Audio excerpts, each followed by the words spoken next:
आबादगार दोस्तों अस्सलाम वालेकुम दोस्तों जी त हिन वक़्तु असां संदी फील्ड में मौजूद आहियूं ऐं वैरायटी 323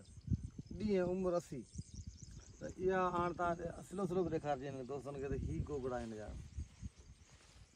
हीअ पोज़ीशन आहे हिन जी ऐं तोरे वण खे ॾेखार भला। अच्छा हीअ ॾिसो हाणे हिन में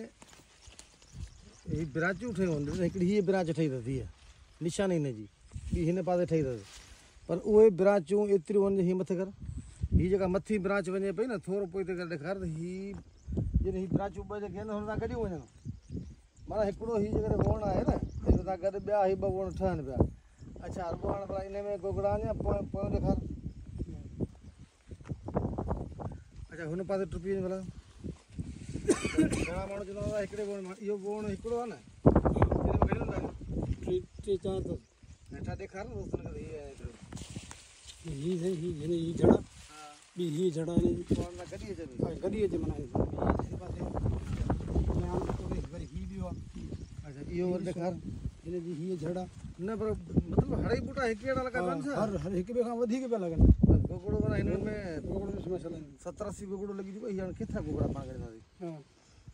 ऐं डॉक्टर इकबाल बंदेश अॻे ई चयो त हिन वैरायटी खे तव्हांखे छुटो करिणो आहे ठीकु आहे। हिकु बोण बि हा हिते त माना पोज़ीशन आहे ॾिसो गोगड़नि जी माना हिकिड़ी हाणे वरी इहो ॾेखार हाणे ही कहिड़ो बोन ॾेखारींदो। अच्छा फ्यूचर जी वैरायटी हीअ अथव माना जेके अॻिते जेके अॻियां साल अचनि पिया उनमें हीअ वैरायटी बीहंदी ऐं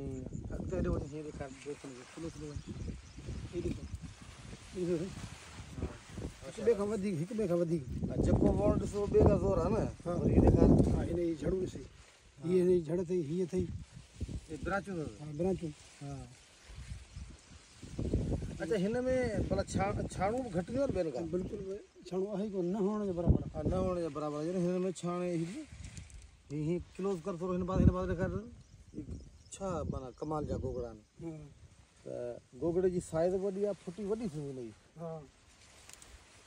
माना माशाल्लाह ज़बरदस्त जिन्स आहे। जड़ अथई ब्रांच आहे ब्रांच माना मेन ब्रांच जेतिरी ठुकी आहे ये ब्रांच है ही ब्रांच है वण में फर्क न रहेगा हा ॾिस न बराबरि थी वई माना बराबर थी वई यानी तव्हां हिकिड़ो वण पोखियो त ॿ टे वण ॿिया पाणे पिया था थियनि पाणी पे त दोस्तों इहो तारुफ़ हुयो हिन वैरायटी जो KZ 323 जो